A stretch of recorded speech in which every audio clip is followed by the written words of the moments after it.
बिस्मिल्लाहिर्रहमानिर्रहीम। আমি মোসাম্মদ শাহিনা খাতুন, পার মথুরাপুর মাধ্যমিক বিদ্যালয় কৈনাকুল ঝিনাইদহ।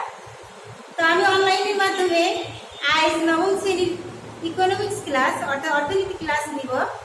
তো আজকের পাঠ তোমাদের সপ্তম অধ্যায় যে অর্থ ও ব্যাংক ব্যবস্থা। শিক্ষার্থী বিন্দু তোমরা লক্ষ্য করো,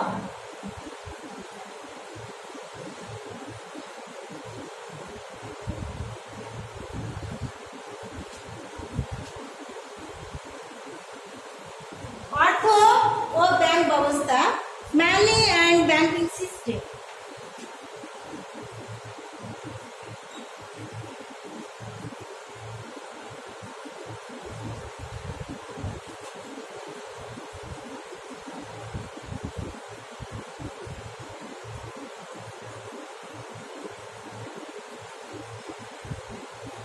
যে অর্থ ও ব্যাংক ব্যবস্থা, মানি অ্যান্ড ব্যাংকিং সিস্টেম। তোমরা এই অধ্যায় থেকে শিখবে যে শিক্ষণ পাওটা অর্থের ধারণা,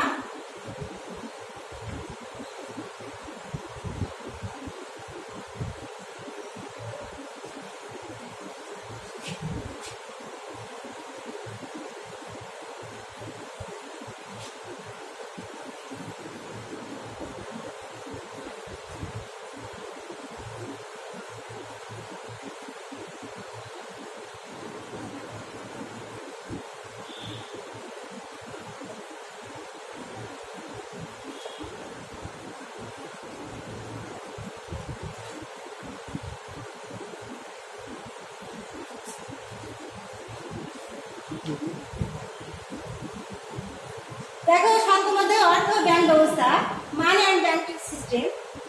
ছেলেমেয়েরা তোমরা জানতে পারবে এই অধ্যায় থেকে যে অর্থের ধারণা ব্যাখ্যা করতে পারবে, অর্থাৎ অর্থটা কি আর অর্থের প্রকারভেদ বর্ণনা করতে পারবে। ছেলেমেয়েরা তোমরা লক্ষ্য করো যে অর্থের ধারণা ব্যাখ্যা করতে পারবে এবং অর্থের প্রকারভেদ ব্যাখ্যা করতে পারবে। এখন অর্থটা কি? একজন নাবিলের বাবা একজন চাকরিজীবী। সে মাসিক বেতন 20,000 টাকা পায়। তার সাংসারিক সাংসারিক খরচের জন্য কিছু জমা রাখেন এবং কিছু আমানত হিসেবে ব্যাংকে রাখেন। কিন্তু তার কিছুদিন পর তিনি একটা মুরগির খামার করতে চান এবং ব্যাংক থেকে লোন করেন 36 মাসের জন্য। তাকে 10% হারে ব্যাংক তাকে ঋণ প্রদান করেন এবং তিনি ঋণ প্রদান করলেন। এই আয় ব্যয় এবং সঞ্চয়, সুদ, আয় ব্যয় সঞ্চয়, এইগুলো মিলেই হচ্ছে অর্থ। এবার অর্থের প্রকারভেদ যে অর্থকে কয় ভাগে ভাগ করা যায়, কি কি, সেই সম্পর্কে শিক্ষার্থীবিন্দু তোমরা বুঝতে পারবে, জানতে পারবে। যে অর্থের প্রকারভেদটা হচ্ছে, যেমন একজন কৃষক কি করছে, তাঁতির কাছ থেকে তার ধানের বিনিময়ে কি করছে, সে তাঁতির কাছ থেকে কিছু কাপড়। একজন জেলে কি করছে, মাছের বিনিময়ে সে কুমারের কাছ থেকে হাঁড়ি পাতিল নেয়।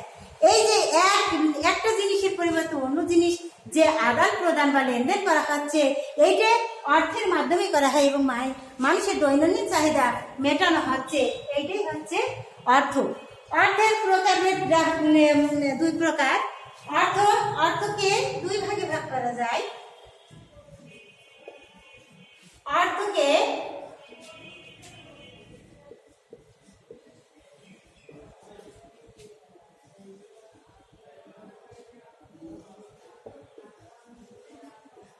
দুই ভাগে ভাগ করা যায়।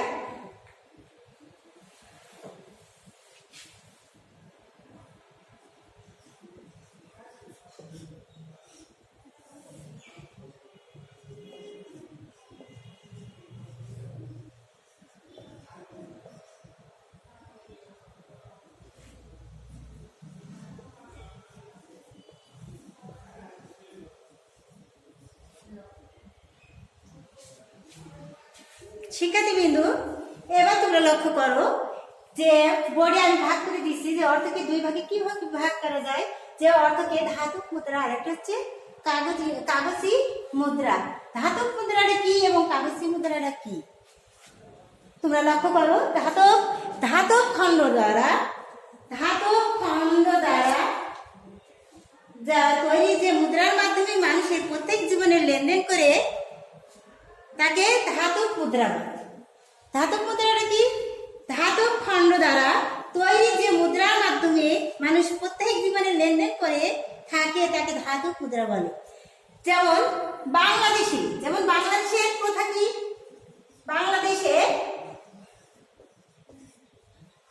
বাংলাদেশে হচ্ছে ধাতব মুদ্রা 5 টাকা, যেমন 5 টাকা আছে, 2 টাকা, 1 টাকা, 50 পয়সা ইত্যাদি।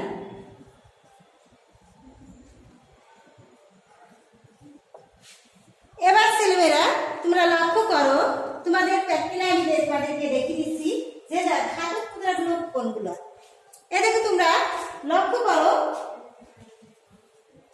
5 টাকাগুলো দেখছো ধাতব মুদ্রাগুলো? শিক্ষার্থী বিন্দু তোমরা লক্ষ্য করো। এবার তোমরা লক্ষ্য করো 2 টাকা ধাতব মুদ্রাগুলো। এবার ছেলেমেয়েরা তোমরা লক্ষ্য করো 50 পয়সাগুলো কোন ধরনের ধাতব মুদ্রা? লক্ষ্য করছো নিশ্চয়ই তোমরা। এবার 1 টাকাগুলো দেখো তোমরা ছেলেমেয়েরা, তোমরা লক্ষ্য করো 1 টাকার এগুলো ধাতব মুদ্রাগুলো কোনগুলো তোমরা দেখো। তাহলে শিক্ষার্থী বিন্দু তোমরা বুঝতে পারলে কোনগুলো ধাতব মুদ্রা। ধাতব খণ্ড দ্বারা যেগুলো তৈরি করে মানুষের দৈনন্দিন চাহিদা মিটাই জীবনে লেনদেন করে থাকে, সেগুলোই হচ্ছে ধাতব মুদ্রা। এবং ধাতব মুদ্রাগুলো তোমরা লক্ষ্য করলে যে কোনগুলা। এবার দেখো শিক্ষার্থী বিন্দু যে কাগজি মুদ্রা কোনগুলা? কাগজি মুদ্রা কোনগুলা? যেসব মুদ্রা কাগজ দ্বারা তৈরি করা হয় এবং তাকে কাগজি মুদ্রা বা নোট বলে।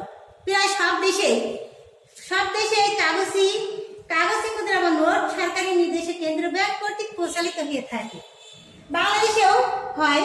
তো কাগজি মুদ্রাগুলো কোনগুলা তোমরা লক্ষ্য করো, যে সব মুদ্রা কাগজ দ্বারা তৈরি করা হয় তাকে কাগজি মুদ্রা বা নোট বলা হয়। দেখো আমাদের বাংলাদেশের নোটগুলা দেখো, তোমরা নিজের দেশের নোটগুলা তোমরা লক্ষ্য করো। এই দেখো 1000 টাকার নোট কোনগুলা, কেমন ধরনের কাগজের নোট তোমরা লক্ষ্য করো ছেলেমেয়েরা।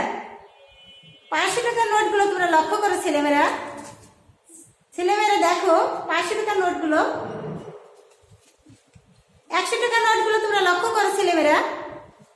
শিক্ষার্থী বিন্দু তোমরা লক্ষ্য করো 100 টাকার নোটগুলা। এবার দেখো 50 টাকার নোট দেখছো ছেলেমেয়েরা। এবার 20 টাকার নোট, 10 টাকার নোট, 5 টাকার নোট, 10 টাকার নোট লক্ষ্য করেছো ছেলেমেয়েরা।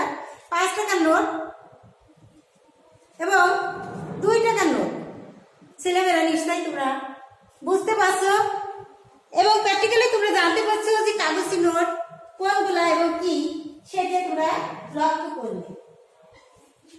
এবার বাধ্যবাধকতার দিক থেকে অর্থকে আবার 2 ভাগে ভাগ করা যায়। বাধ্যবাধকতার দিক থেকে আবার অর্থকে দেখো,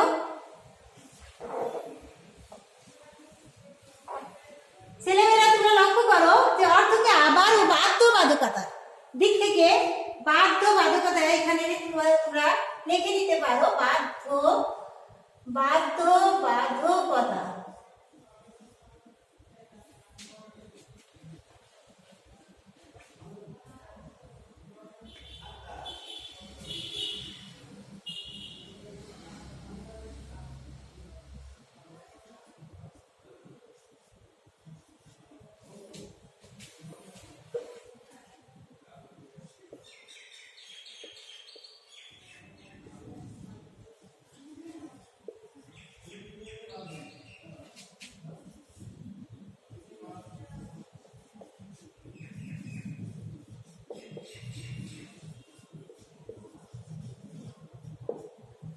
বাধ্যবাধকতার দিক থেকে অর্থকে 2 ভাগে ভাগ করা যায়। একটা হচ্ছে বিহিত অর্থ, আরেকটা হচ্ছে ব্যাংক হিসাব বা ব্যাংক সৃষ্ট অর্থ। একটা হচ্ছে ব্যাংক বিহিত অর্থ, একটা বিহিত অর্থ, আরেকটা হচ্ছে দেখো ছেলেমেয়েরা বিহিত বিহিত অর্থ, আর 2 নম্বর হচ্ছে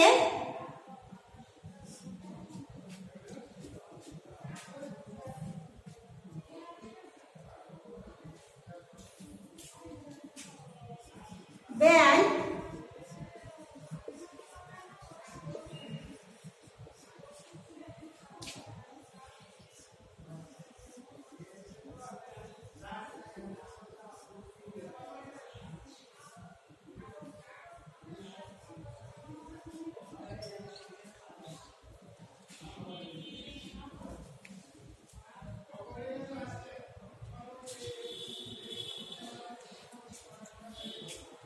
শিক্ষার্থী বিন্দু, তোমরা লক্ষ্য করো বাধ্যবাধকতার ভিত্তিতে অর্থকে কয় ভাগে ভাগ করা যায়?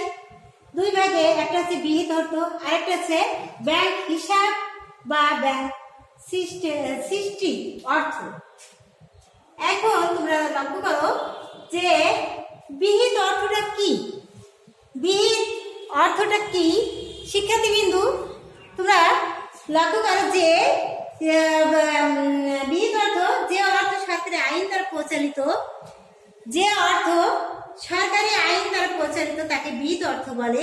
কেন্দ্রীয় ব্যাংক কর্তৃক প্রচলিত ধাতব মুদ্রা ও কাগজী মুদ্রা নিয়েই গঠিত হয়ে থাকে। অর্থাৎ বিহিত অর্থটা কি ছেলেমেয়েরা? যে অর্থ সরকারি আইন দ্বারা প্রচলিত তাকে বিহিত অর্থ বলে। যেমন ধাতব মুদ্রা এবং কাগজী মুদ্রা দুইটাই প্রচলিত আছে এই বিহিত অর্থে। এই বিহিত অর্থে দুইটাই প্রচলিত আছে। ঠিক আছে ছেলেমেয়েরা? এবার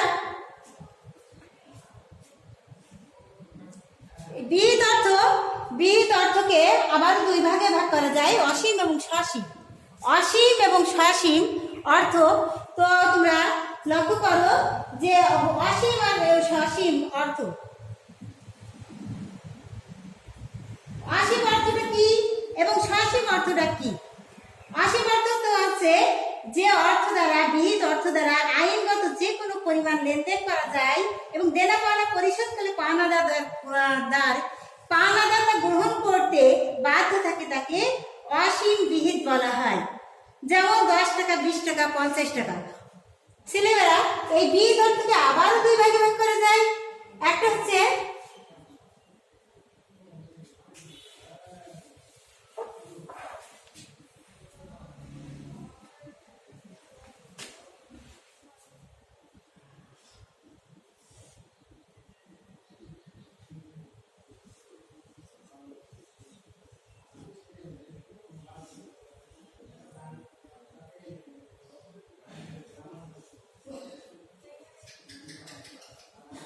দেখো শিক্ষার্থী বিন্দু, তোমরা বোর্ডের দিকে লক্ষ্য করো, বিহিত অর্থটা আবার 2 ভাগে ভাগ করা যায়, অসীম অর্থ এবং সসীম অর্থ। তোমাদের ভেঙে দেখাচ্ছি যে সসীম বিহিত অর্থ আর একটা অসীম বিহিত অর্থ।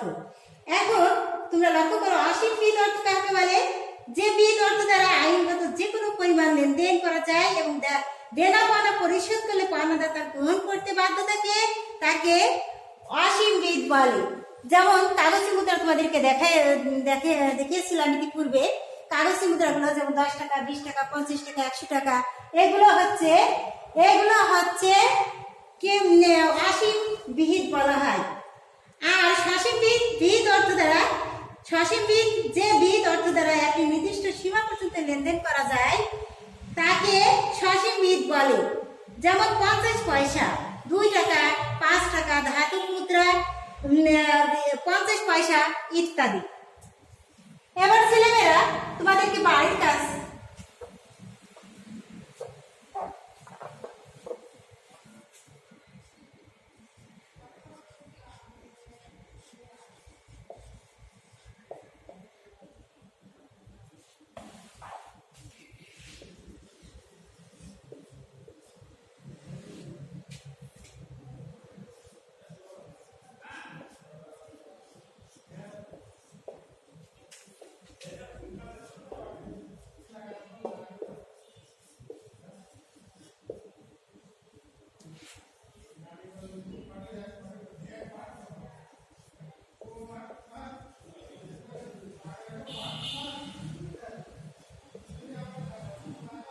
শিক্ষার্থীবৃন্দু, তোমাদেরকে আজকের পাঠ শেষ করছি। বাড়ির কাজ দিলাম, অর্থ কি এবং অর্থের প্রকার দিয়ে আলোচনা করো।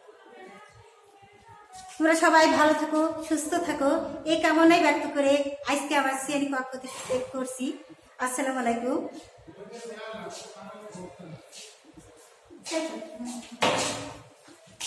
Tiene que